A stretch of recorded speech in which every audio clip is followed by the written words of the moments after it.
Hi, this is Brother Bo greeting my IMG family. And I miss you. And I should be there with you right now, but I'm in Australia. I'm preaching to the feasts in Sydney, Brisbane, and Melbourne. And so I miss you today, but I really wanted to speak to you. So I'm doing this video and I hope you listen well and I hope you open your heart to the message that I want to give to you, which I believe God wants to give to you. And it's a very simple message. I was preparing about this whole course on entrepreneurship. And then it shocked me when I realized something. It just blew my mind. A light bulb came as I was reading the life of Jesus, and I said, wow, I never thought of it that way, that Jesus was a businessman. For the longest time, spiritual people are supposed to be focused on heaven and focused on God and focused on religion and focused on prayer and focused on the Bible and not about money and not about business. But Jesus himself, I realize now, was a businessman. How long? He spent more years as a businessman than he spent years preaching, healing, and driving out demons. Jesus spent 17 years as an entrepreneur and only 3 years in the ministry of preaching, healing, and driving out demons. Amazing. During that time, during biblical times, at the age of 13, you would already apprentice with your father.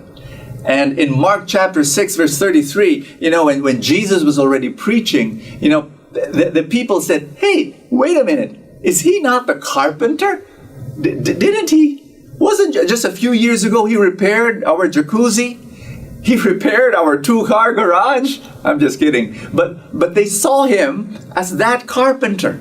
Now, Jesus, think about it. He did the normal stuff of marketing his services, of accounting, of collecting payments, of answering complaints from customers, and paying taxes. He was doing all that. He was designing and repairing and selling his services. Jesus, he sanctified business. So my point to you is this. IMG family, I want you to be happy that God has blessed you with your business. Your service, your product is the financial freedom, financial well-being of your customer. That's what you want. That's what you're selling. And you go out there with pride. You go out there with joy. There's nothing to be ashamed of a business. This is your business. And I pray that God prosper you.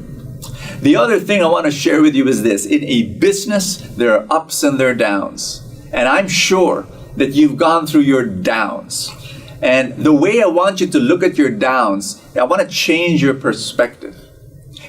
King David, before he became king, he was a young man who fought Goliath.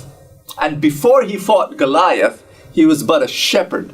He was a lowly shepherd. Today when you say shepherd, you got this nice, cute, wonderful, nostalgic picture of a guy with broad shoulders who looks like Brad Pitt, carrying a lamb over his shoulder. During that time, they looked down at shepherds. He was the common laborer. He was not very nice, and then he was muddy and dirty and smelly. Anyway, David was a shepherd.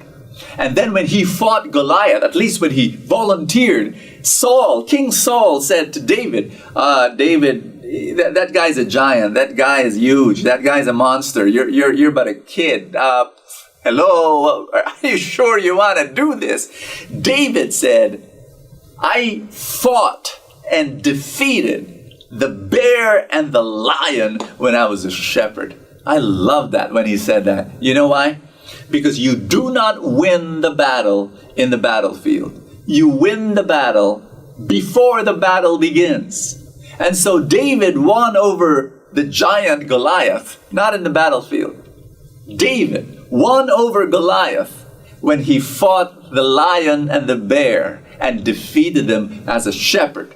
So when he was a shepherd and he was supposed to guard the sheep, and he saw the lion and he saw the bear, he could have run away. He could have told his father, "Dad, look at this. There was a lion and a bear. We lost a few sheep, you know.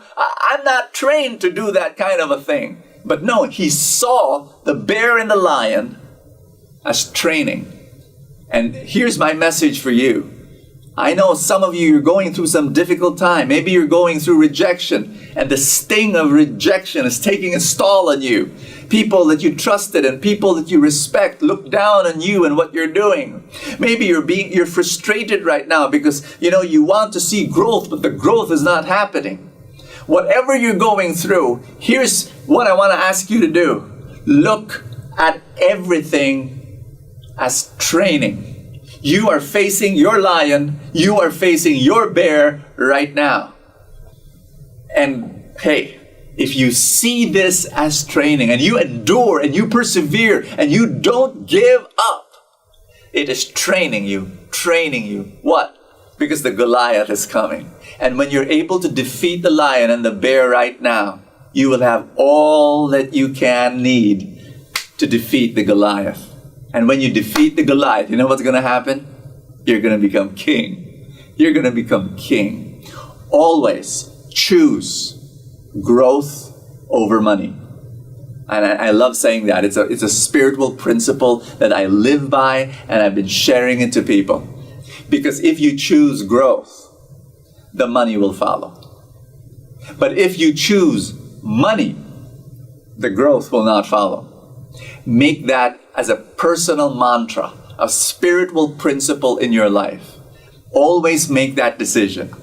Grow in your personal life. Grow in your intellectual life. Grow in your relational life. Grow in your spiritual life. Grow in your personal spiritual life. Because when you do and you choose growth, the money will follow. See everything as training, because bigger things are going to happen in your life. God's abundance will flow in you like a river. That's my prayer for you. Thank you so much that I'm part of the IMG family, and I greet you with all love and prayer. May more of His love flow in your life. This is Brother Bo Sanchez saying, live a fantastic life.